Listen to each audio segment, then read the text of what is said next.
Welcome to the Paranormal Pride. I'm your host, Denise Pridemore, and my husband, Ron. I hope you guys are having a great night. I wanted to give you guys a quick update. Anybody who's listening, been wondering about my nephews. Timothy is doing well. He's getting ready to start another round of chemo soon, and we should be getting some news soon about his glioblastoma and how he's doing. Vincent, on the other hand, is in Bristol, and he's in a care facility there. And day before yesterday, the nurse told him, "Your mom's going to be here to see you soon." And he kind of smiled and gave a thumbs up. I'm not going to say it was like this, but he lifted his thumb up. And, for somebody who's in a coma, that's a huge deal. So he is comprehending what is being said to him. And my sister lets me talk to him about every other day. So, we're in touch a lot. And just so that you guys know, we are going to go see them near the end of the month. And so there probably won't be any shows the week that we're gone. So just keep that in mind. But yeah, we are, please keep praying and thinking about them, because the positive energy is what they need to get well. And prayers for all the Texas flood victims. It's horrible. That's horrible. And I can't even imagine. Yeah, it's unbelievable is what it is. Well, we went camping on places similar to that. Mm-hmm. I mean, not far from the river, and you wouldn't even think. And it's on a hill. That it would flood like that. Yeah. So, and actually tomorrow night, our guest is going to be talking about the weather and the paranormal, because that's what she's involved in. So, can't wait to hear her perspective on all of this. But, and also on a happier note, we want to say happy birthday to the original FJB, Frank J. Bennett. Today's his birthday. Frank. And I know he isn't listening probably live, but he will be listening at some point in replay. So happy birthday, Frank. I sent you a message. If you didn't get it, that's your fault. So have a great birthday, and we'll talk to you soon. And so tonight we have a guest. I had been trying to book Mike Hatcher for a little bit. We connected, then we had something happen. I think we had a trip we had to take somewhere that we weren't counting on, and I had to cancel, or he had to cancel, something along those lines. So we kept ships passing in the night. So here we are, and we're going to have Mike Hatcher on, and we're going to talk to him about how his life has changed for the better, and the paranormal, and so many other things. So you guys, welcome Mike Hatcher to the show. Howdy. What's up, Mike? How you doing? So before the show, you were telling us so many things. And a lot of times when people tell me stuff before the show, I feel like everybody's already heard it because I've heard it. So I'm not going to do that to you. So what got you involved in the paranormal? Let's start with that. Go back further than last year. Well, first I want to give condolences to your nephews. I hope they make great recoveries, and I'll definitely keep them in prayer. I haven't been on Facebook or a lot of social media, but I really honestly haven't been paying a whole lot of attention to a lot. But I just wanted to get that out of the way, because I was kind of surprised, to hear that. I haven't really been paying a whole lot of attention to much on social media anymore. But again, my condolences and prayers. Yeah, the thing about the family stuff, it's not on social media, only because it's not my news to share. Right. It's more, there's a GoFundMe for my nephew, not really a GoFundMe. My sister's doing something to help my other sister through Cash App and PayPal, because, they need the money faster than what they can get it from right. Anywhere else, GoFundMe. Right? And then somebody started a GoFundMe for my other nephew, the one that has glioblastoma, to help with their bills, because, he can't work. He's blind. He was an electrician. you can't mess around with electricity if you can't see. So, but you know, it's all. I mean, my nephews are 36 and 29. I mean, they're not little kids, but they're not old. You know, this is Right. not. And so, you didn't know this, but my nephew that's in a coma had a tree fall on him. They were cleaning up storm damage in Kentucky, and he was just standing near a tree, and the tree fell. Nobody was working on this tree, just fell on him. I So couldn't imagine. So what are the odds of that? I mean, the odds of just being in the wrong place at the wrong time. You know, so it happens. So I don't know who's having the problem, if it's us or him. So, are you okay? Are you there? I think I lost you. Okay. So we're There good. you are.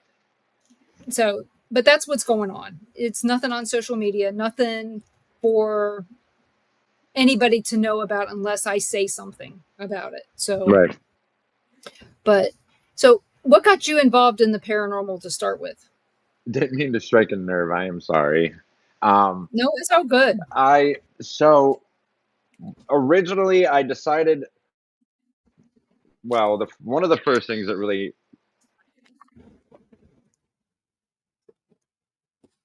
did learning how to do was interpret dreams. And that came from my dad's passing. When he passed away, I remember you lose a parent and you always have those questions, did they love me? Am I going to be okay? Are they okay? So one night after my stepfather passed away, he died of a drug overdose. I had just about to turn 21. And, I had all those questions in my mind. And one night I stayed at my mom's house for the first time because I was helping her with things. And it was the first time I stayed the night at her house after his passing. And I remember watching myself sleep. I was floating over the family chaise the chaise in the family room. And I remember looking down at myself sleeping. And to go into the house, there's a pretty much a door on a long wall. If you walk into the door, you can either go downstairs to the basement or off to the left into the kitchen. So I walk in this door and I turn left into the kitchen. And as I turned right to go into the dining room down towards the long hallway to the bathroom, the only thing happened, the whole dining room just turned bright white. And when that turned bright white, I saw my dad come walking down the hallway. And just bright glowing around him. He walked up to me, and he was young, the way I remembered him as a child. He gave me a hug, said he loved me, and said everything would be okay. And I instantly woke up. And this was, oh man, 2000. It's sad. I couldn't even tell you the year my passed away, but it was, I want to say it was about 2006. And so, there wasn't a whole lot of internet. I mean, we still had the internet, but there wasn't a whole lot of information, not a whole lot of sources to go to. But one of the things that always stuck out to me was, even throughout the years of still off and on studying dreams, is that when somebody comes to you in a dream, if they are meant to talk to you, that they have a message for you, they will always be surrounded by bright light, specifically. So that's kind of what led me into the rabbit hole of paranormal.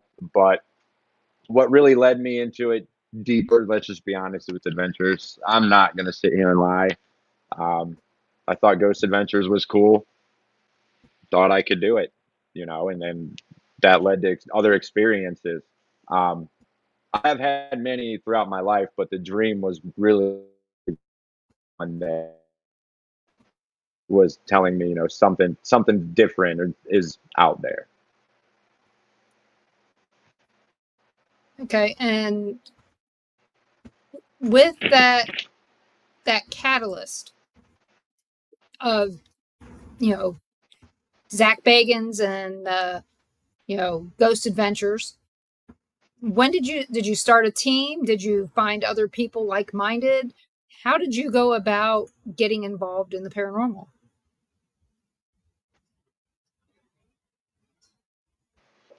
But the first team I started, it was called Investigations, and it was named after the movie. It stood for Paranormal and Abnormal Urban Legends. And so the guy that I started it with was actually my boss where I was working at the time. And it was just something fun we wanted to do. We wanted to stick to just residential.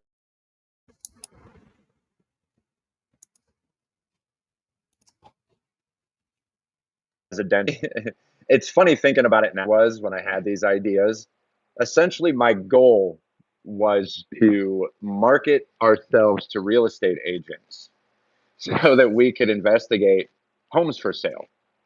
Because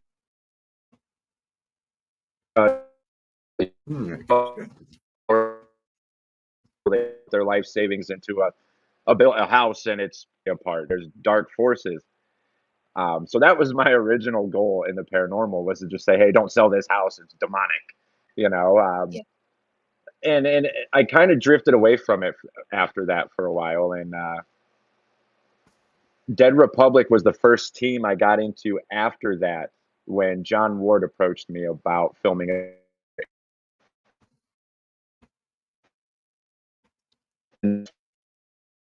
Hey, Mike. Mike, can you hear me?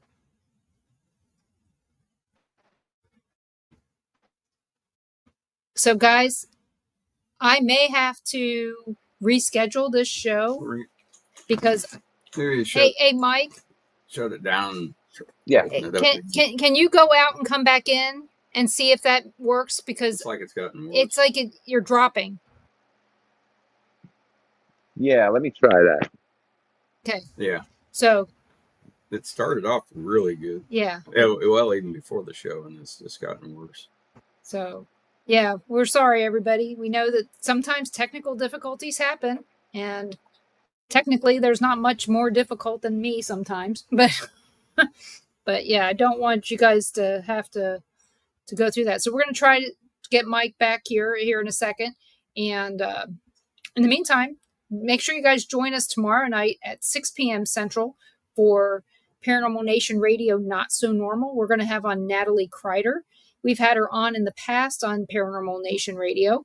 And she is a storm chaser as well as a paranormal investigator, just like our friends Mike and Susan.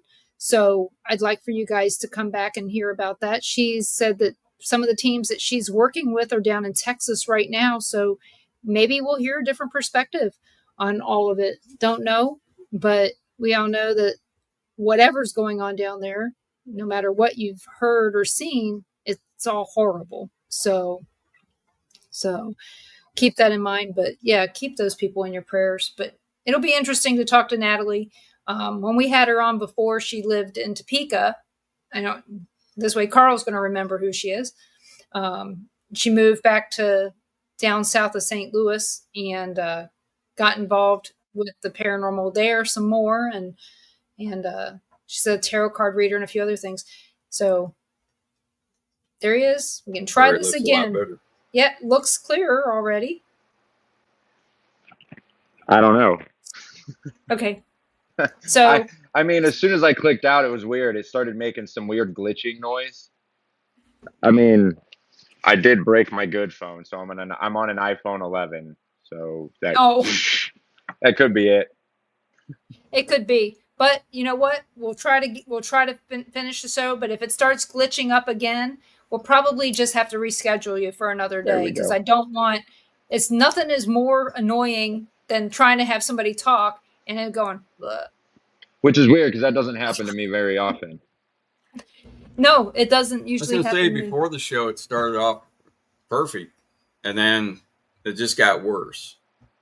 I was like, just try redoing. So there sometimes you go. That helps.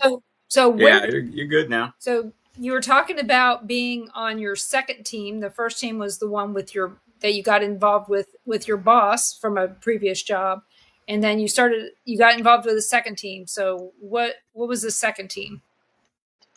That one was when I started diving a lot heavier into it. That was Dead Republic Paranormal. John Ward had approached me about filming a documentary, and that's when I really, dove into it a lot heavily and a lot more. And what was the name of the documentary that you did? That was Sleepless in Salamanca. Right now, I don't even know if that's available to be viewed anywhere anymore. And do you have another documentary? Anything good happen there? We had some. That was an interesting investigation, to be honest. We had some decent things happen in the documentary. There were a few times where Marcus would hear some things audibly that nobody else could hear that were actually picked up on camera audio. We believe we captured an apparition of a little child at the top of the stairs on the second, or the bottom of the stairs on the second floor. That was a very spiritual documentary for me as well. I'm sure you guys remember Jeremy Griffin from UNI Research. I don't know if you've done work with them. No, I haven't. John Griffin, Jeremy Griffin. My stepdad actually came to Jeremy while we were filming this documentary and kind of gave some messages to me, which was weird because I had never met Jeremy until that moment. I never spoke to him, didn't know anything about him, and he was able to give me messages from my dad. But yeah, we after that, I ended up filming 2-3 more documentaries with another team, Beyond the Dimensions. We did Mansfield Reformatory, S.K. Pierce Mansion. That one never got released. Hinsdale House and Wildwood Sanitarium. Yeah. Yeah. When I looked and then up we also did Wilson Castle. Yeah, when I looked up Sleepless in Salamanca, it came up with something about Wildwood Sanitarium. Is that where it's at? Yeah. Okay, so something came up. I don't know if you can see it or not, but if you look it up, it at least tells you about it. So, yes, if it is available anywhere, I own all the rights to it. I remember taking it down. I believe it might be on YouTube. I honestly don't. I mean, it's cool, it's good. I'm glad we did it, but I just kind of threw it to the side and don't care about it. Oh, well, sometimes our earlier stuff isn't as important as our later stuff, and we're much smarter and more mature. It's that's the problem with me, is I was very immature. I wasn't who I let this field turn me into somebody I wasn't, and that's why I left. So when you say that, what do you mean? Oh, I was swallowed in pride and ego. I let everything get to my head. Even here at home, my marriage was falling apart. I was putting too much time into something that was giving very little return, pushing away what was most important, and this meant more to me than anything else. So how did you get everything back on track? Leave the paranormal. Are you getting no, it was a lot of it was. It wasn't necessarily leaving everything. It was taking a break, taking a step back, getting sober, because that was my number one. I won't lie to everybody. Every film that you see me in, I was drunk or buzzed.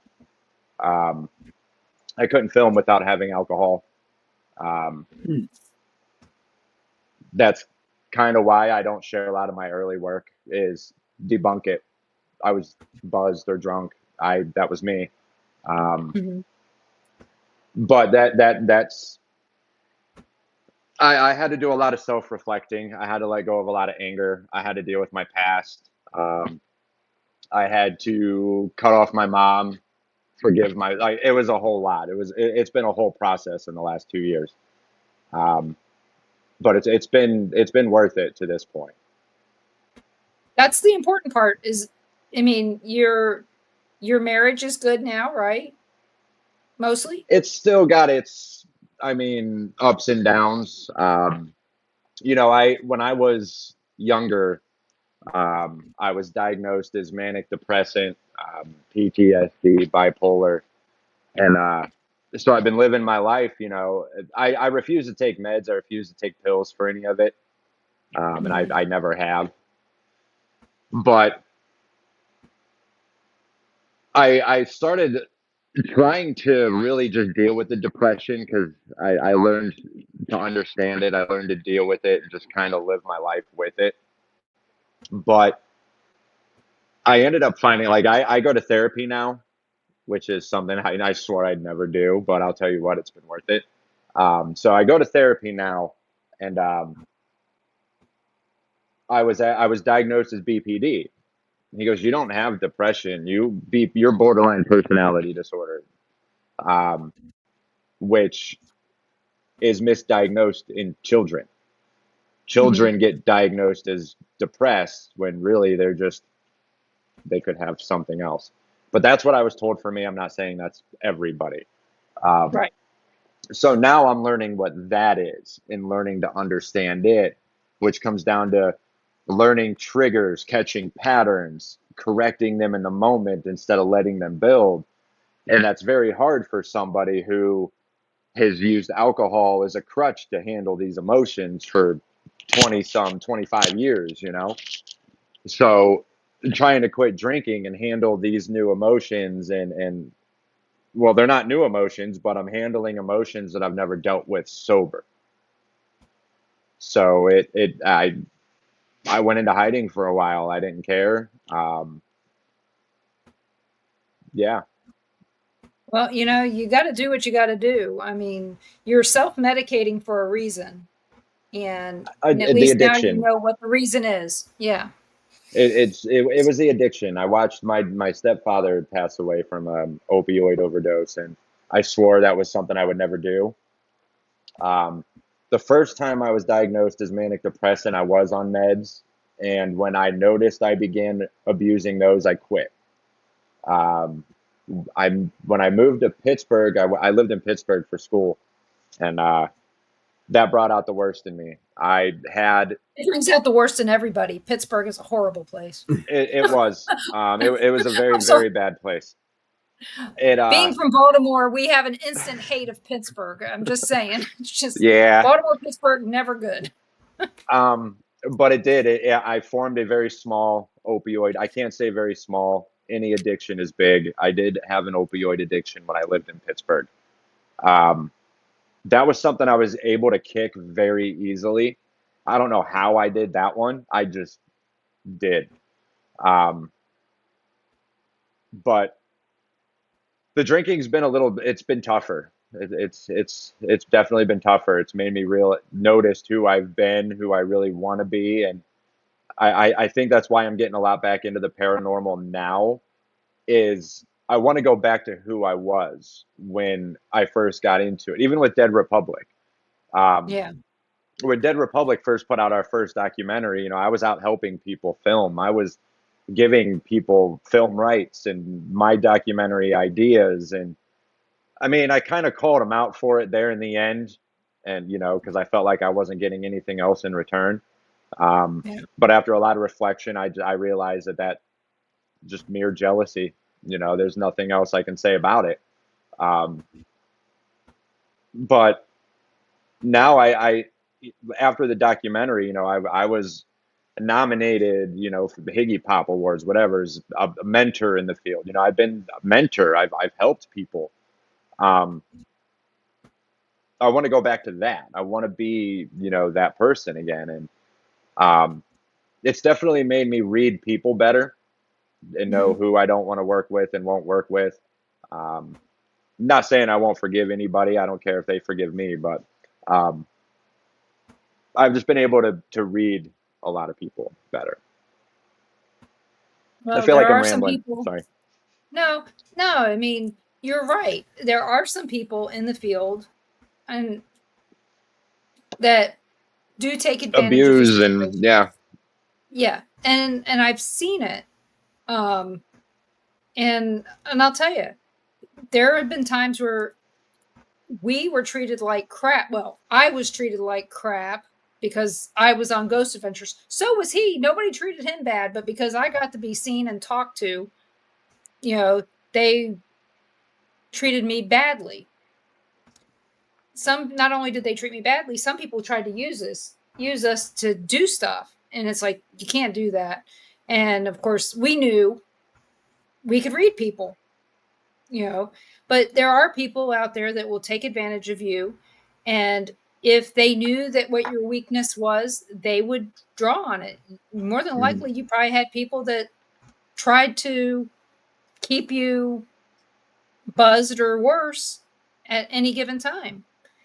There were. And I have to say, alcohol addiction is one of the hardest to beat because it's so available and it's legal. It's legal because it's cheap to make. Yeah. That's why it's cheap. I mean, some people can drink every day and never, ever be addicted to it. But I don't know if they know that. I don't know if they know if they're not addicted or not. So I think that was me. I didn't have a limit. I'm surprised I didn't take it to work. I'm not saying that I never have, because I'll tell you what, it's easy to hide in coffee. But I've done it. I became functioning. And one of the things that I had to do, especially for me, the hardest part about not drinking are the summers. Nothing was better, because I work outside, so I'm always in the sun. Nothing was better to me than coming home and just a crisp, cold summer or orange shandy after a 90-degree day. Like, I loved it. So there are things like that I do miss, and but for me, it came down to patterning.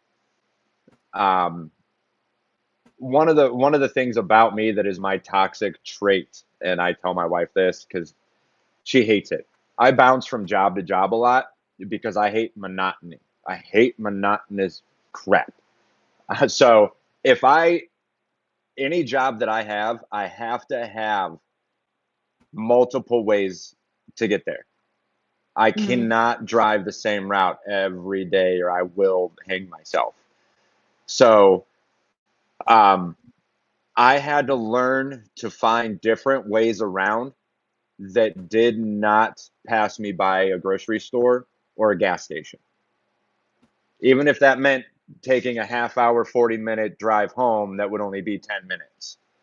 I had to work that into my brain. Is it so much easier for me to take the shorter way home and pass 5 gas stations and 2 grocery stores, or you know what, take half an hour longer, listen to some good music, cruise, and pass none of them, and just get home. Is I it had to do because those that. places? When you say that, you're saying that because you would want to stop. So It's that we do have a you'd question. want it. Yeah, we do have a question from from one of our listeners, Kat Gash. She's a friend of ours. She says, "Have you ever been to a haunted location that moved you so emotionally that you'll never return to it?"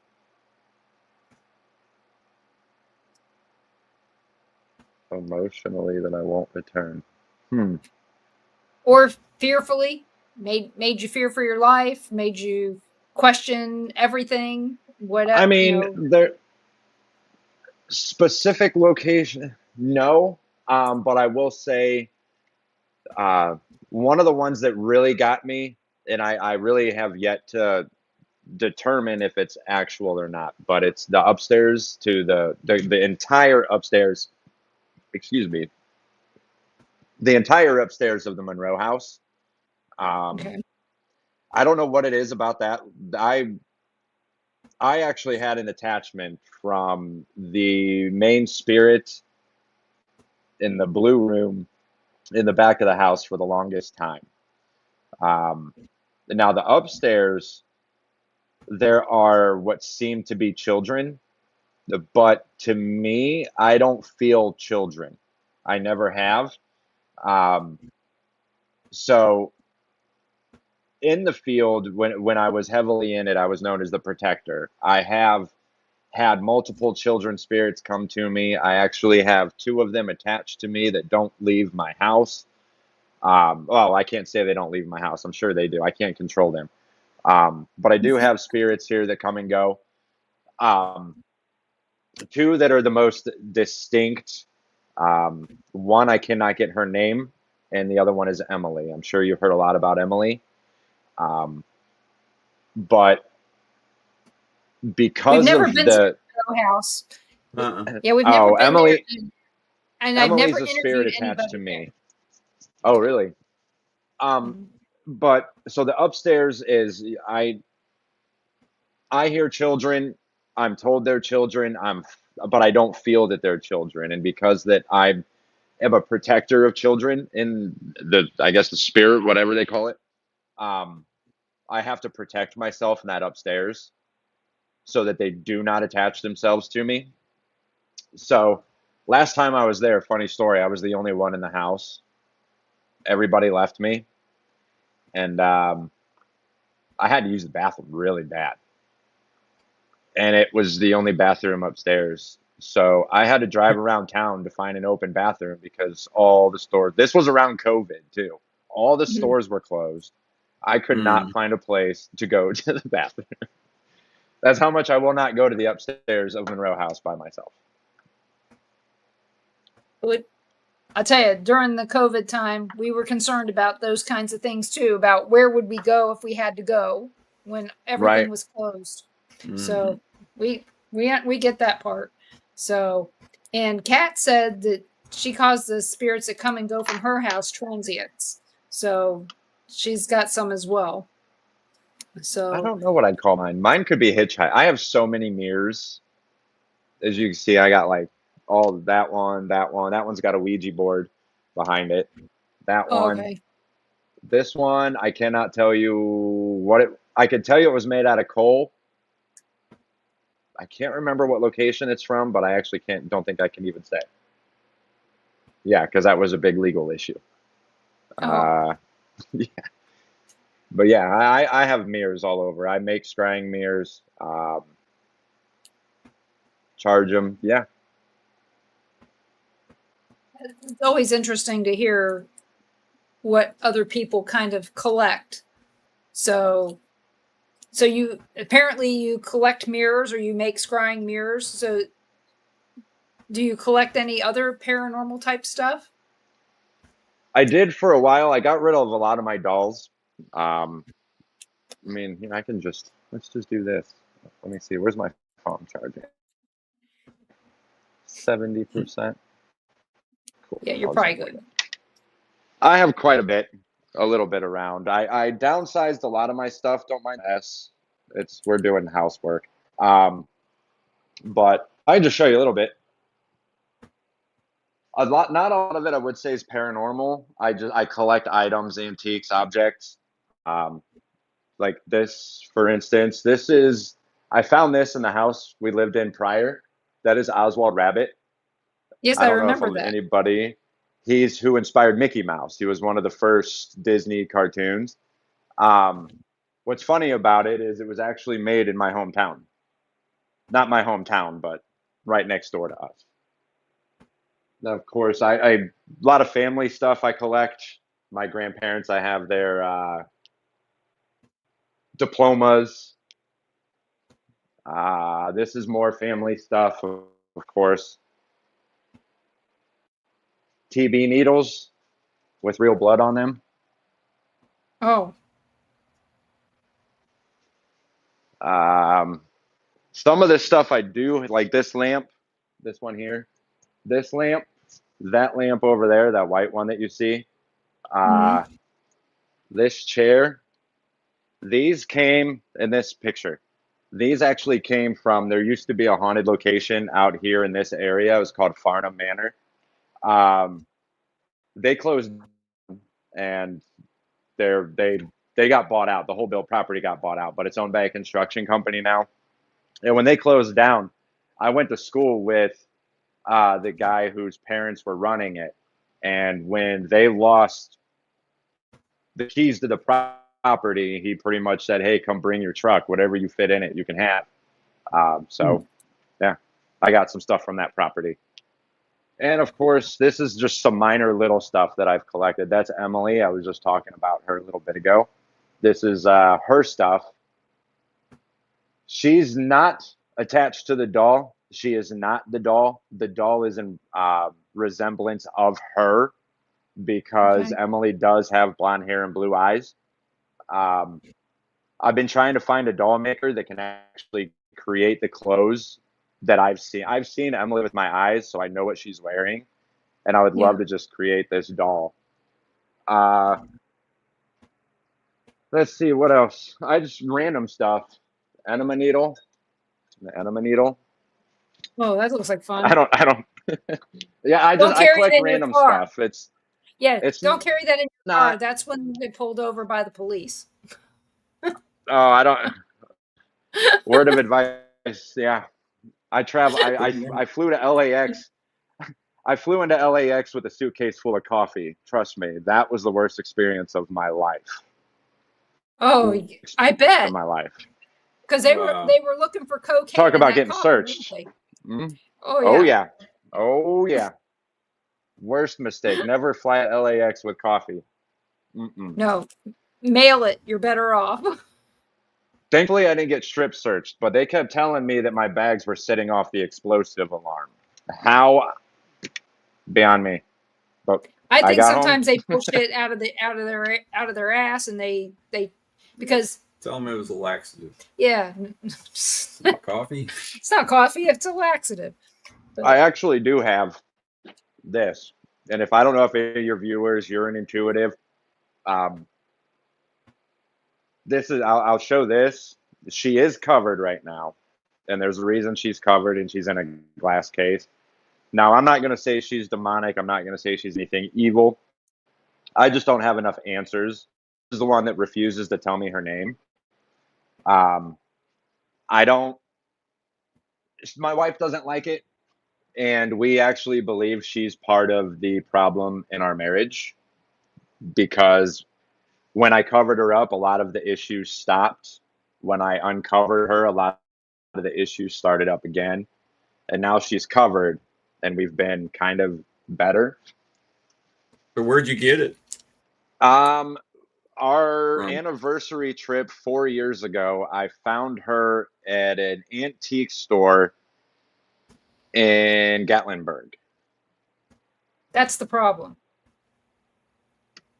Yeah. Yeah, my wife doesn't like her.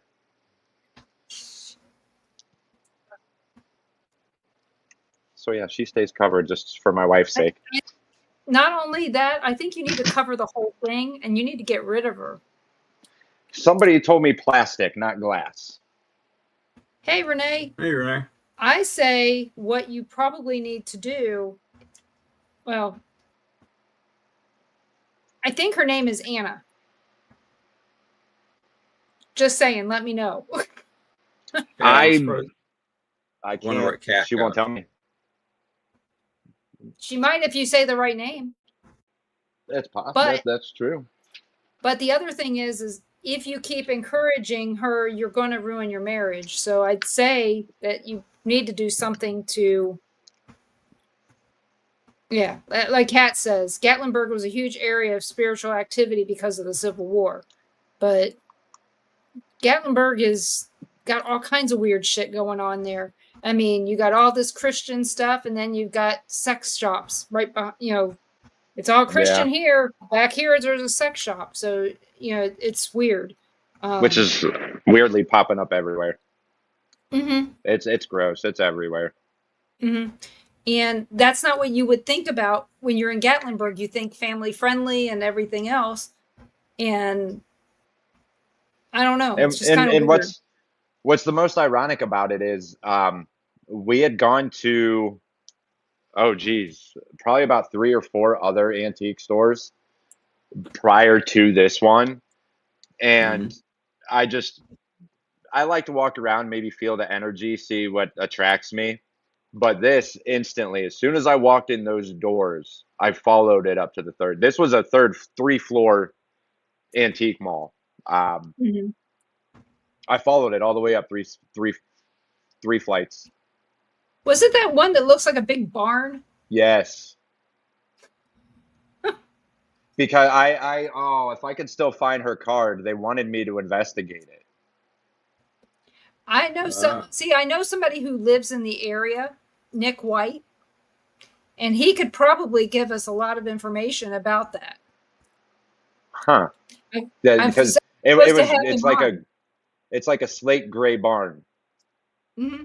Like the outsides, they sell like outside stuff. It's all cluttered. You'd think it was a junkyard. Yep. Yeah. Yeah, that's the one I bought her in. Yeah. Huh.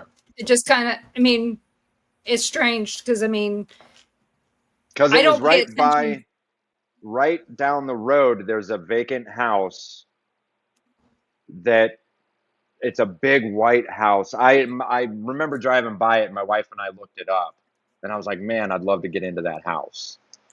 Yeah. But I don't remember the information on it. Because it's right before you get to Gatlinburg. It's like you pull into Gatlinburg. Like it's the first main strip. I think it's by the Titanic. Not far from the Titanic. Okay. I know exactly which one that is. The antique store? We walk that area the whole, when we go, we park, we go to our hotel, we park, we walk everywhere. We don't drive anywhere until we're ready to leave because you're sitting in traffic. So, but hey, Crystal, we do have some more questions, and I'm going to go back to this one. James asks, what is the significance of the mirrors in the paranormal? Mirrors are significant in anything. So one of the things that I'm actually diving into and learning a little bit more about mirrors now is self-reflection as opposed to anything else. When I was using Pigeon Forge, yes, Tom. It's Pigeon Forge right outside Gatlinburg. That's why I said just before. Yep, Pigeon Forge, because we I think that's where we camped in the Smokies. Yeah, there's a nice campground there right before you, in between Gatlinburg and Pigeon Forge, and there's like you come in, there's this from Gatlinburg, there's this campground, and then the next thing you're in a gas station with a Bojangles. So I don't remember that precisely. No, only reason I know that is because we got gas there, and I made him take me to Bojangles because Bojangles was a big thing when I was growing up. We didn't have Popeyes in Maryland. We had Bojangles. Everybody else had Popeyes. Churches. We had churches too, but more. But mirrors, Bojangles was big. Mirrors are really they're said to be portals. It's everything in this field comes down to intent, how you want to use it. Myself, when I would use mirrors, it's not about looking at yourself. It's about looking past yourself and really kind of seeing, setting your intent, seeing what you want to focus on, whether it be who you're talking to. You in the right state of mind and intentions, you can see. It's like looking into a crystal ball. One of the things that I stopped doing now that I have gotten a lot more closer with God is I stopped using mirrors to talk to ghosts. I stopped using mirrors to try and communicate with the other side. Now it's more of a matter of I'm learning how to meditate in front of a mirror while looking at myself and just really reflect and see what it is God wants me to see, or let it come from him, not anything else. But mirrors are a powerful tool if used properly. Let's just put it that way. And then Tom McNicholas asks, if the doll is inhabited by a spirit, how does the glass case or plastic protect you? We're conditioned to believe that. Honestly, there's no definitive answer to. Look at Annabelle, the most haunted doll in the world, just sits behind the glass. I don't. Let's go. Allegedly, the most haunted doll in the world. Right, allegedly the most. Because none of us have witnessed anything from it other than what other people have said. And I'd like to say hello to Matt. Thank you for listening. And Cheryl Ann, hey, how are you?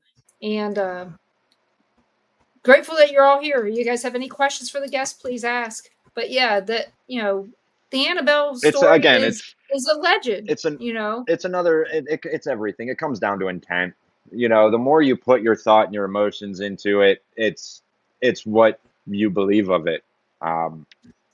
What's ironic is when I was doing paranormal the most, this room, I could tell you how haunted it was. I could tell you the energy. There are days or nights where there is something heavy out here, like something does visit. Because my wife will feel it. My wife, she's not into the paranormal. It'll make us feel like we're unwanted. Like I get pushed out of here constantly. But there's also times where I'll come out here and I'll run EVPs and I'll get nothing.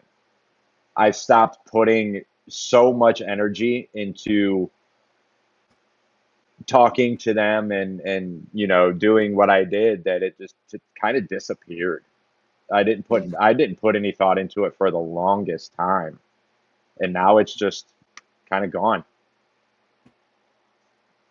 Having family reunion here tonight. Yeah. We got my cousins, Ron's cousins, his mom. Soon to be my sisters will probably show up. So all right. Welcome, which ones are from which ones are from Virginia? I couldn't get that out right. Well, my cousin Crystal, her family's from Virginia. Yep. We loved it out there. I can't remember where we went. I want to say, because you said Bristol, and I want to say it's Bristol we went to. We was it last year? We got an Airbnb in the mountain. We go to the mountains every year for anniversary. Most gorgeous. I want to say it was Bristol. I might be wrong, but that sounds right. But it was gorgeous. We went out there. Yep, it is a party, Renee. So yeah, and that was one of the coolest experiences. My wife and I were sitting on the river. It was so quiet, and we were looking at. I was looking at the mountains, like just a whole back, and the row of trees that were separating the houses behind us. And out of nowhere, I'm watching the sky and watching the mountain. This huge bald eagle just turned the corner and just flew, and it perched up on the tree for a little bit. And I remember watching it, and then literally like a couple of seconds later, it just flew down like over my wife and I as we're just sitting on the water. It was the coolest. Wasn't that in Bristol? Where did we go to in Virginia? Luray, Virginia. Luray? Yes. Okay, well, you should have went to the caverns there. They're very haunted.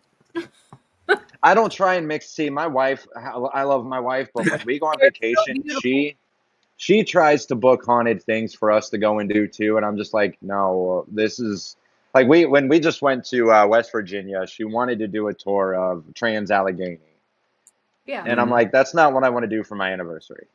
No, like I appreciate that you want to do something for me, but I honestly it is a very neat building, and a great. It's got some really great history tours as well. But Luray Caverns, it was used during the Civil War to hide people, and it was one of those places that my mom always said, "I'm going to take you. I'm going to take you. I'm going to take you," and we never went.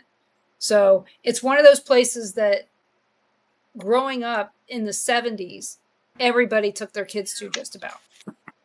So, and I did not know it was haunted until probably 10 years ago when somebody said something to me about it.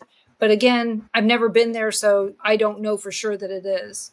So, but it's someplace that I'd like to go, but it's going to be too far from where we're going. So, I think she mentioned that because the Luray Caverns does sound familiar, but it's not something I really looked into. Yeah.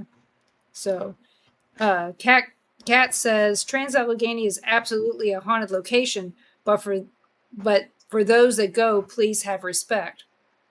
So, it's on my bucket list of things to do, and I had the opportunity to go last week, and it's not what I want to do on an anniversary. we drove by there. We went to Gettysburg back in 2017.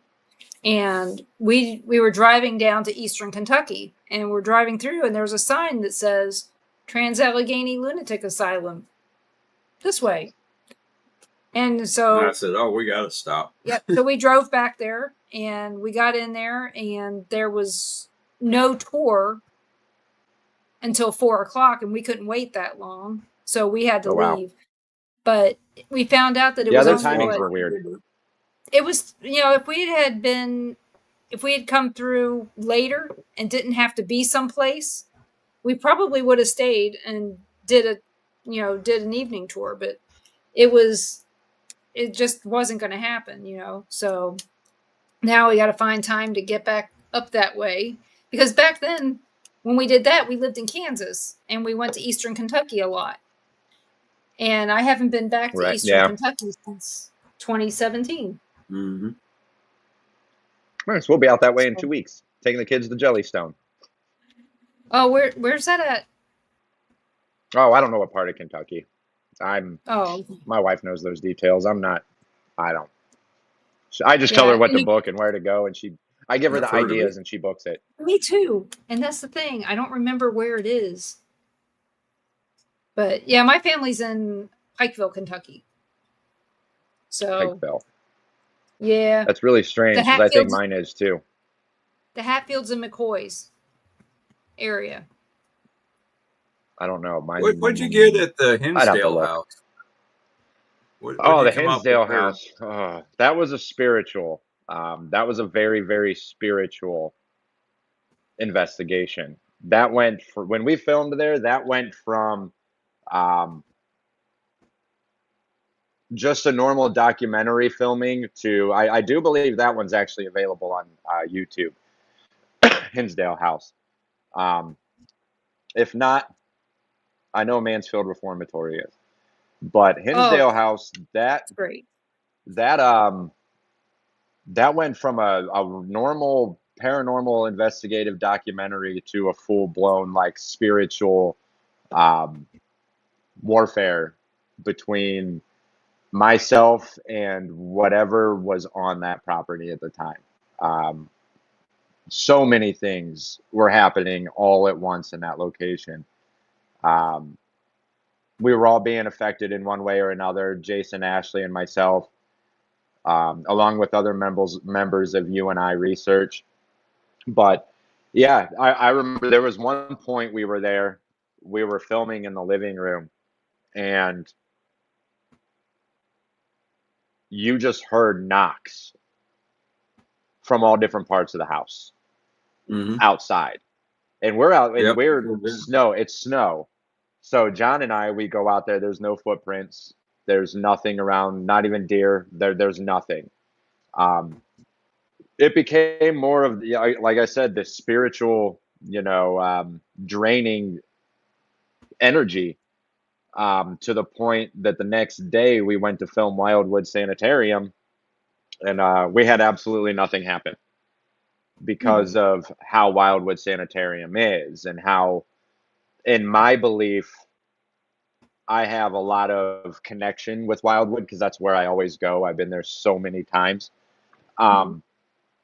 That when we filmed Hinsdale, it became such a spiritual warfare that Wildwood Sanitarium, being a holistic healing facility, we believe that the doctors, their spirits actually came to Hinsdale to protect us, and knew that because we were on our way to Wildwood, we were going to be mentally and spiritually drained.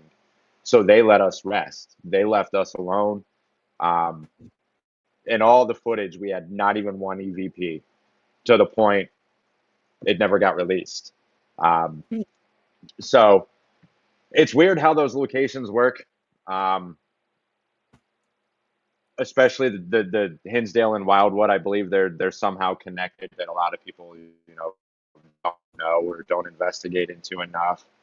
But I believe it's a lot deeper than the fact that Dan owns one and works with the other.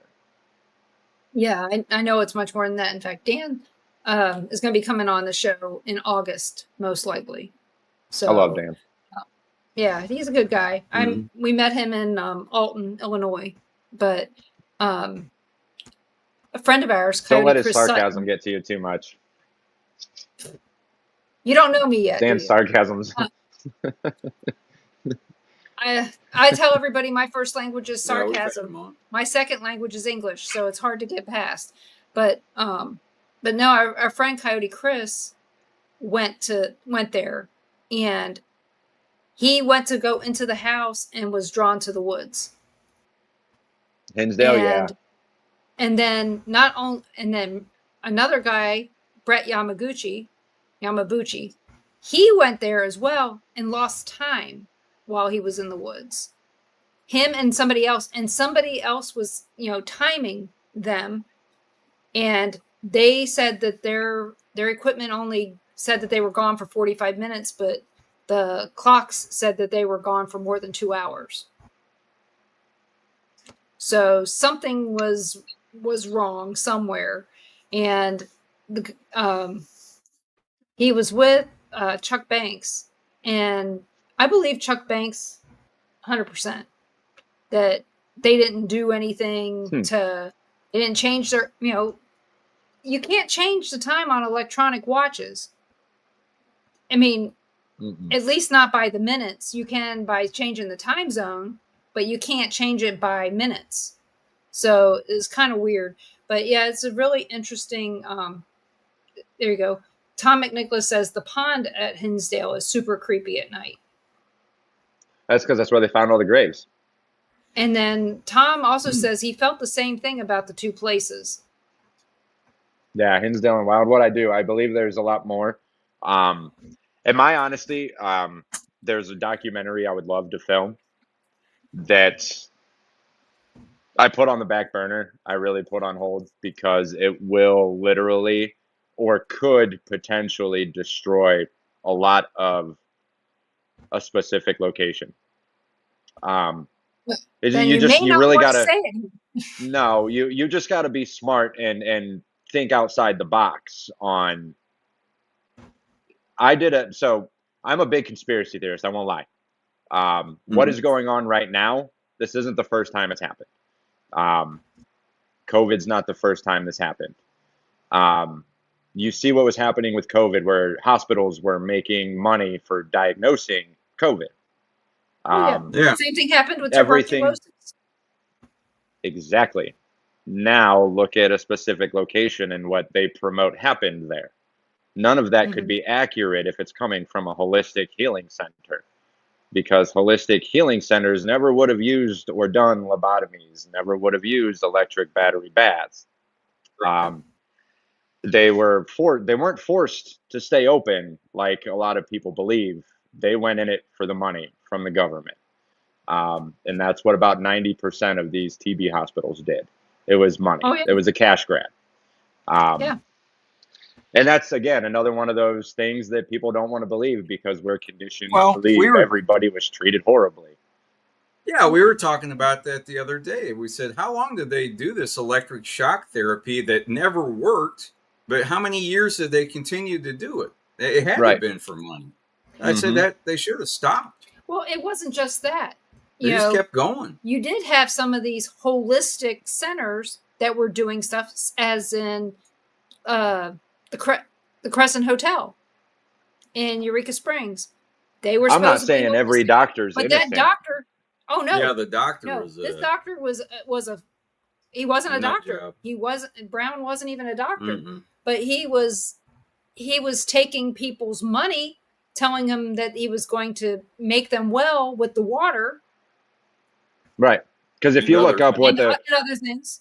Like you look up what they did to cure TB, what they did, it was sunlight. It was rest. It was get outside, fresh air, oxygen, not a TB, not a electric battery bath, it would have never been any of that. Taking ribs out. No. Right. Well, taking ribs out was one of the things that they might have done. While they're still awake. Yeah, some of that was psychiatric treatments. And I think sometimes people get, they go, okay, well, it was a TB clinic, and then it was a psychiatric care center. And I think they get the histories mixed up a little in there, too. There's some locations I've never even found documentation of ever being a psych facility. And the thing is that's one of the things that we fought a lot was misinformation in the paranormal. It's misinformation in history. And right. Yeah, legend versus the truth. Right. And we dealt with that at the Sally House. We were the tour guides there for 7 years. And when I would have loved to go there. I'll tell you what. I don't believe I'm sorry, but I do not believe that is the real girl. I remember reading into the story, but I can't pinpoint it or what was her name? Sarah? Sally. There, you just said it. Yeah. But yeah. So needless to say, there was a lot of legends, and I would tell people when they would come in the house, they would go, "Well, where's Sally?" And I was like, "Don't know." If we knew, we'd tell you. Right. And I tell them, I would tell them the truth. Okay, people know me for telling the truth. I did research. I have thousands of pages of research that I've done on that house, on the truth, and I never could find death records for anybody named Sally or Elizabeth or anything that even came remotely close to the story that they told. But that's the thing. The stories, these fake stories, sell when the truth is so much better than the legends. Yeah, when we were doing the tours, we would have kids come in the house. We wouldn't have a lot of them, but they'd come upstairs. They would go in the master bedroom into the closet, and for the heck of it, I'd say, "You want the door shut?" Well, most of the time they say, "Yeah." They'd shut the closet door. They'd be in there talking to somebody. And when they came out, I said, "Who are you talking to?" Some said they were talking to a little boy. Some said they were talking to a little girl. And we got to know Deb and Tony Pickman that used to live there in the Sally house. And that's where they come up with the little girl, because that's what Tony said he saw and drew the picture. Everybody goes, "Do you think he really saw a little girl?" And I said, "Yeah, I actually think that's what he saw. But that's not really what it was." It was masked. And I believe it was something much more sinister. And I'm not going to say it was a demon, because I don't know. I don't know the difference between a bad person and a demon. All I know is that I left that house, I don't know how many times, it was a different place. Scratches on me. They would tell the story that there's a little girl in the house that hates men. Then why did I get attacked? Every time. He never got attacked. No. Carl did once, twice maybe. But other than that, it didn't matter when we were there. It seemed like we saw other people got scratched. Yeah. One guy got the living crap scratched out of him. But see, some of mine, I can tell the energy. I can pick up pretty well if it's female or male, just based upon the energy. But again, it just comes down to constant recycled stories. You don't know what's. It is. And that was the thing, is that there were stupid stories. And I'll tell you what got me started was we went to the house for our very first walkthrough. We walk in, they take our ticket, and there's little signs on the wall that says what happened in this location. Really stupid signs from a paranormal team that had been in there 20 years ago. Okay? So they never updated it with anything new. But we're standing at the top of the stairs to the basement, and there's a sign that said, "A woman fell to her death on these stairs." And it's like, okay, I can prove that. Yeah, no record. I can prove if that happened or not. So I went home, and I spent a week researching stuff. Couldn't find anything, but eventually I did. But again, I found out that nobody fell to their death on those steps. There was nothing. But that's what got me started in researching every detail about the people who built the house itself, and anybody who had lived there. And the upstairs steps, maybe. Yeah, the upstairs steps, because of the carpeting. Almost saw some people do that. I got pushed down those stairs once. But yeah, it's, carpeting on steps is horrible. We all know that. See, And that's actually a good thing to bring up, especially within this field.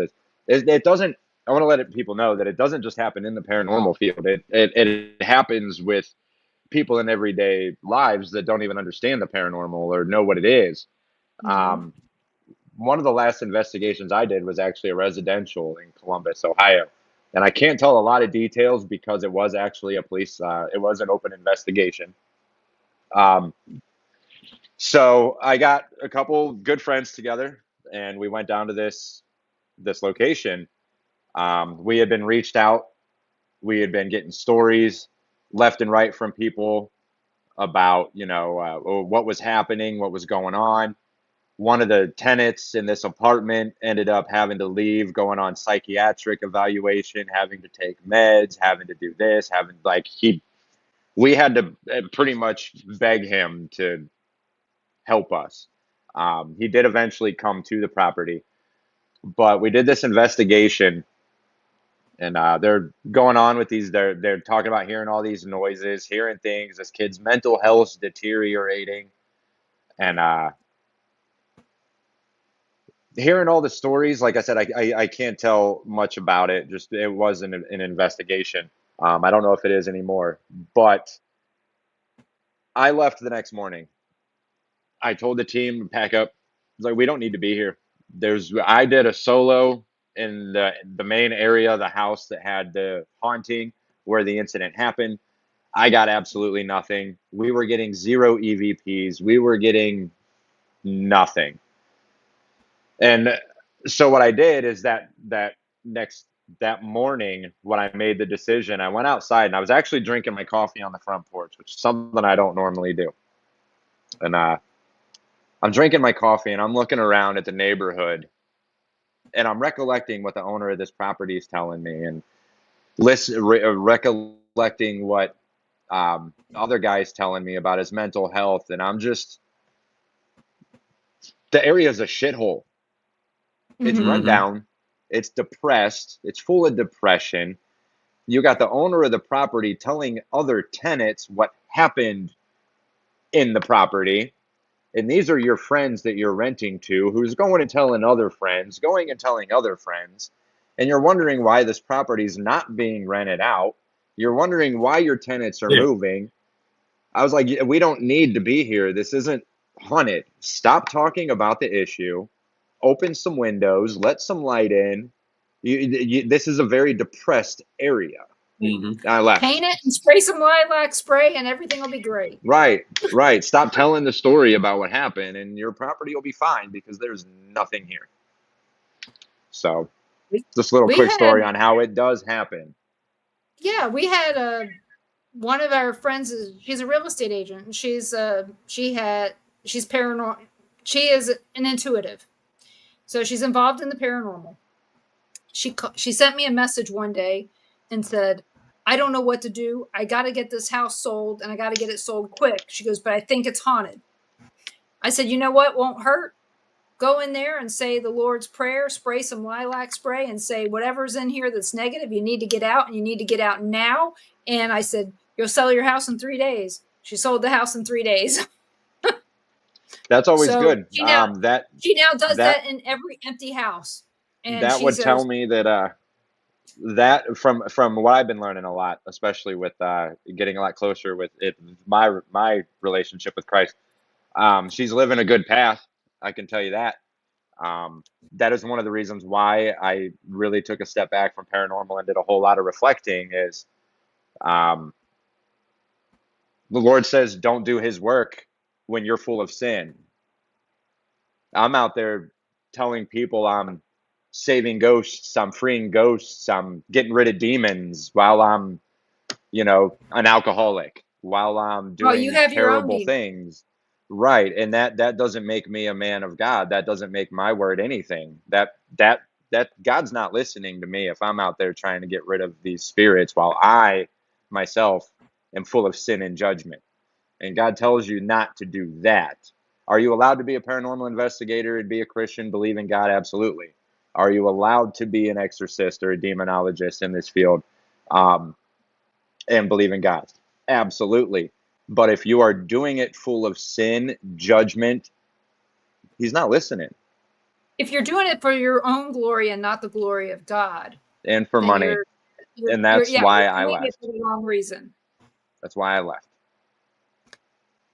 So, well, I'm going to tell you, I am very happy to have met you, especially now that you're sober. We were probably friends before, and I didn't know it. So you might have liked me better when I was drunk, because I'll tell you what. I doubt that very much. If my first language is anything, my wife will tell you it's the number one thing she despises about me and wishes she could change. It's my honesty. You honesty, sarcasm, and then conversation. Okay, well, I was raised with sarcasm, no tact, and here I am. Yeah, same. And he said I used to cuss like a sailor. So, have you heard that? Didn't make it up. I actually cut down on that a lot too. I've cut down a lot on cussing, but yeah. So, see, I think that there's a lot to be said about being honest. You just have to do it with tact as opposed to just blurting it out. Then there's me. See, that's my BPD. Is I say it how it comes to my mind without thinking. I had to stop doing that. Me. I'm learning it. Yeah. See, in my case, I got a job in the corporate field, and God gave me 4 daughters. I had to figure it out between the two things. I had to figure it out. Nope. See, I work with vets in a national cemetery. There's no figuring stuff out. It's suck it up and get over it there. Well, you know what? Vets can take the truth. I know. They're not afraid to give it either. No, nope. They're not. So I work with all of them. So Mike, we're pretty much at the end of the show. Where can do you want anybody to find you? And if I love it. Where do they find you? I love it. Yeah. Actually, social media. So there are things you will see of me floating around on social media. Yes, I have tried starting another podcast. I have tried starting another clothing line, which was Warmind, and UnHatched was a podcast I wanted to start, but I dumped everything. I walked away from it to just build something better, something different. 3 days ago, I came up with a great idea that I'm actually going to reach out to you two about. I would love for you to be involved in. Okay. You're in Florida, right? Yes. Yep. Sweet. I need team leaders. Anyways, I can't talk about it, but I will send you a message. Oh, hey, Matt. Yeah, Matt works with me. Maddie. But yeah, Matt knows what's going on here as well. Matt's actually going to be involved in it. I can't say what it is, but it is going to be something great. I have already reached out to quite a few people that have shown major interest. I hope it catches on. I think it will do great. It's really going to be a platform for not just myself to tell my story on where I am, but it's going to be a platform for other people as well, to tell their stories, because I know how tough it is to try and build a platform, let that platform tear you down and try and rebuild it. It is hard, but it is possible. So you can find me on TikTok at I Hate Mike Hatcher, or is it Mike Hatcher Sucks? I don't remember which one. It might be I Hate Mike Hatcher. Okay. That I post a lot of more religious, God-based videos, motivational videos, and then just Facebook. I don't use Instagram anymore. Yeah. I don't like Instagram because you can only post pictures. It got boring. It does. It does get boring, and I agree. Oh, and Kat, we are not going to Gettysburg because of my family stuff. That's the main reason. Second reason is Steve Barry hates conservatives. So I didn't know which way you guys swung. See, I don't judge. I don't check. I mean, no matter how I was, not liking a group of 50% of the people that come to your event says that you don't need my money. It's more than that. Yeah. Just saying. What location is that? Gettysburg Battlefield Bash. Oh. I've been wanting to go to for years. So until we'll just go up there a different time. Yeah, we'll just go at a different time and see Kat, and and all the people that we love up there. And we don't have to go to the bash to do that. No. We can bash the bash on our own. Yeah, we can bash the bash on our own. So I stopped doing events. Unless you're in the elite circle. Yes, there is one everywhere. Yeah, you're going to be nothing. No, I like going. Yeah, I don't. And I'm going to tell you, the only reason I like going to the events is to meet the people that I'm friends with. Mm-hmm. That's all it's about. Because that's what matters, is those connections. Like Kat, we went to Gettysburg and she came up to see us when we were there, and we had a great time. And, we're friends ever since. She was one of the first people I interviewed on my show 10 years ago. And we have been through thick and thin here. So, but that's us. If we're within a few hours of anybody that we feel is important, we're going to reach out to them and let them know we're in the area. In fact, we're going to reach out to Hill City Paranormal, because they live in Lynchburg, Virginia. We're going to probably be going to Gretna, where my dad's buried, and see if they want to meet up with us, Sean and Courtney. See if they want to meet up with us on our trip. That might be the only thing that we do. That's what I want to get more into. Is it sucked. I loved doing the filming, don't get me wrong, but it sucked when you're there working. You're not actually enjoying it. You're there for a job. Yeah. Yeah, you really didn't make your own personal memories. Yeah. Everything's on film. Ron's never been to this town that we're going to. I've been back a few times in my life. And what's funny is when I drive into this town, I know right where I'm going. And I had never driven there until 1998. I drove there myself as an adult and drove right to my dad's grave, like I had been there the day before. Wow. And I hadn't been there in over 20 years. In fact, I had never seen his headstone because I was never there. So I took my kids back in, it was a while ago. I drove them there, took them to my dad's grave, and drove right to it again, like I knew where it was all along. And so, like, hey, come visit. Yeah. So I need to go. This past weekend, kind of on the way anyway. It's on the way, to or from, but this weekend it was 50 years I've been without my dad. So it's time to go back and say hi. But it's a neat town. I mean, it's stuck in the past, but it'll be neat to go. You have that. It is great. And like I said, the thing about Gettysburg, yeah, I'd like to go, but those are the greatest towns. The ones that are stuck in the past are the greatest. It's this digital age that is killing us. It's separating us. I get it brings us closer together. We get to network, but at the end of the day, it's destroying close relationships. In many cases it is. And the other thing is you can thank the aliens for that. Because I work for Sprint PCS. So I worked for Sprint for years. And I watched the technology change from the time that I started in 98 to when Sprint disappeared. Right. My mom worked for Alltel. Yep. Oh, okay. Well, I work for Brightspeed. They're in your area. So never heard of it. Yeah, they're a local telephone company.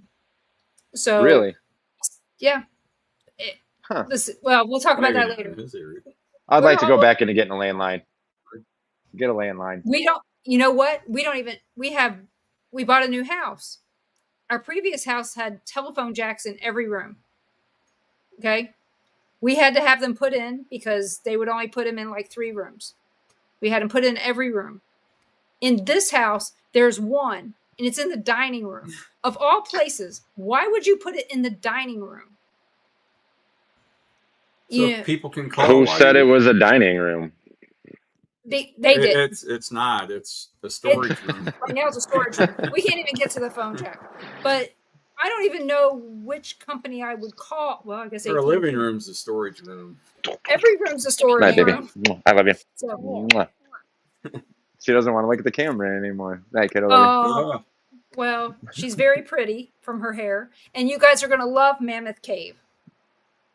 Oh, yeah, That's we're where excited to go there. is. So there's a Oh, we've jellystone been everywhere. Yeah. Well, my wife and I have been to Mammoth Cave. We haven't taken the kids yet, though, so they're going this year.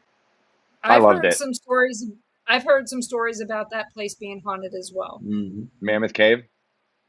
Oh, yeah. When I first walked into it, I could see and feel like up at the top, just, you know, it's one of those things where I felt like I was imagining it just because I knew where I was and the stories that they tell you, but you could definitely feel it when you're down there. I've never been there. I just know where it's at, you know, mostly because, you know, when I was going to Kentucky all the time and living in Kansas, it's like, is there a different way to go besides Interstate 64? And there's not, but that's just the way that it had to be. But, oh, sorry, my granddaughter's calling. Oh, you're good. Even this last trip, the last vacation we were supposed to take, my wife and I were supposed to go down to Tennessee, and that was right when a couple weeks ago we had those major storms, and the main freeway that was right outside the campground we had to take to get to had rocks fall. Yeah. So the whole way there was blocked. Hmm. So that was a sign. I just got Don't go. Weird message. Oh, from Devin. So, but I'd like to thank you so much for coming on. It's been great getting to know you, and I hope we can do this again sometime, hopefully without the technical difficulties. But I'd like for everyone to thank you so much for that. And you guys go find Mike Hatcher. If you love him, hate him, doesn't matter. I don't care. You'll like the truth. If you like the truth, he's a guy that you want to pay attention to, especially in the paranormal, because truth in the paranormal is waning. Do you have like 5 minutes to talk after this behind stage? Yes, we do. We definitely have time to talk after this. So, are you going to do any documentaries coming up? Am I? Yeah, are you going to go back and do that anymore? As of right now, no. Not any of my own. I think when I come back into the field, wink, wink. I will only film if invited. If people need help, need to do it, but it's not what my mission is. No. So, well, yeah, we got time to talk after the show. We always find time to talk after the show. Just getting the show over sometimes is a problem.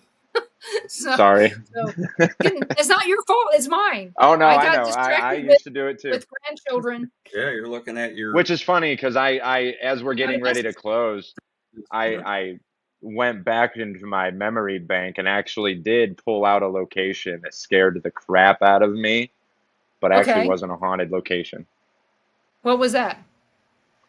So real quick, if you got like you get 5 time. minutes, real quick, I'll make it short. So I was renting this house with my cousin. It was right after my ex-fiance and I split up. So we got a 2-bedroom house. My room was in the basement because I had a bedroom down there, and I knew it was haunted from the beginning. This was still around the time I was slowly getting into the field. And sorry, Tom, hang on longer. So I could always feel like I was being watched. Now, what led up to this, my girlfriend at the time had lost her phone charger, and she was the only one who had an iPhone at the time, so I wouldn't have needed it. Nobody in the house would have needed it. One night she came over after she still couldn't find it, and we're hanging out, and I could just feel just tension that wasn't ours. It was just something in the room.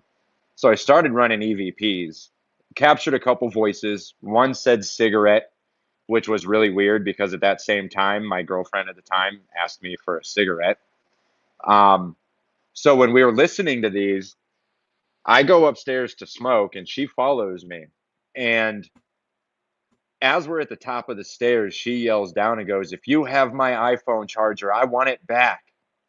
We came in the house. I swear on everything, it was at the bottom of the steps.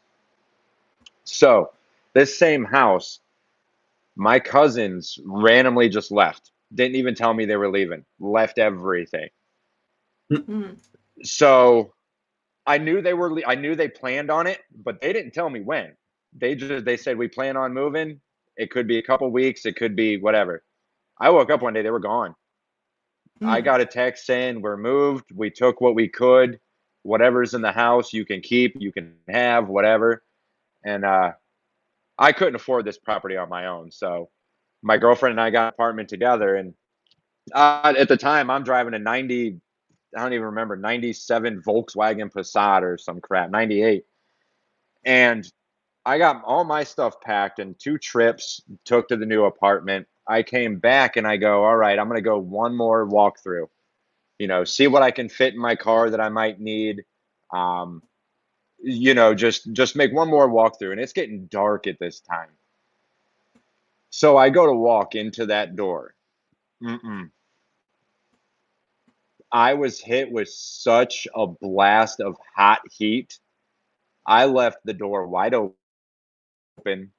I threw my keys in the door and left. Mm. I would not even step foot in that house again. To the point now, with as far as I've gotten into the paranormal since, I keep an eye on it to see if it's for sale. I want to go back. But There yeah, was a couple that's the only place houses in that scared me. Kansas that we did. There was a house in Kansas that I would watch to see if it was ever up for sale. Even had a thing on there to notify me if it was when it came up for rent. And by the time that I the would old get funeral parlor?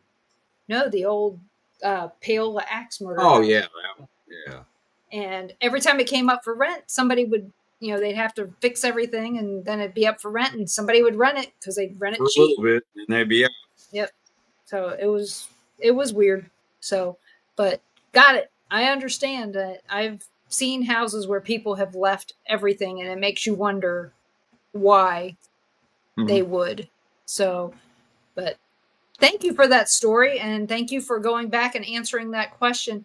And guys, thank you for everybody who stuck it out through the technical difficulties, and I appreciate that.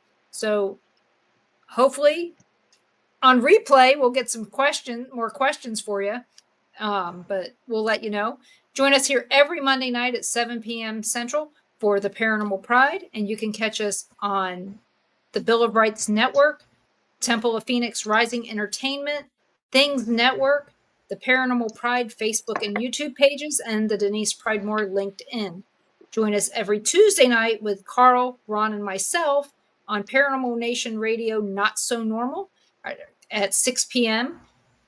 Our guest on Tuesday is going to be Natalie Kreider. She's going to talk to us about the weather and the paranormal, and it'll be really interesting to hear her take on all things related to both of those things. She's very, very talkative, inquisitive person. So you can also, back to the Paranormal Pride, and you can also find us on Rumble. So make sure you check out BoRNTV on Rumble. Then let's see. Tomorrow night, 6 p.m. Central, you can catch us every place that I've said tonight, except for LinkedIn. So you'll find us on Carl's YouTube page as well at that point. So if you guys have any questions, want to share anything, please reach out and let me know. I'm more than willing to listen. I'm more than willing to take notes too. So let me know. I'd like to hear it. So thank you guys so much for listening, and we'll see you tomorrow night at 6 p.m. Central. Oh, and it's running across the bottom, and God knows that I already do know this, that you can find us on Dark Realm TV on Amazon and Roku, but you can also find soon to be on Apple TV. So check out Dark Realm and download their app. It's cheap, good entertainment. You can catch all kinds of different paranormal shows there. You can catch us. Oh, boy, David Glidden's out there. Let's see, who else? Jay and Jason Snyder, they're out there. You're going to find something that's going to tickle your fancy when it comes to the paranormal, the supernatural, or anything odd out there. So check that out, and we'll talk to you guys tomorrow. Good night.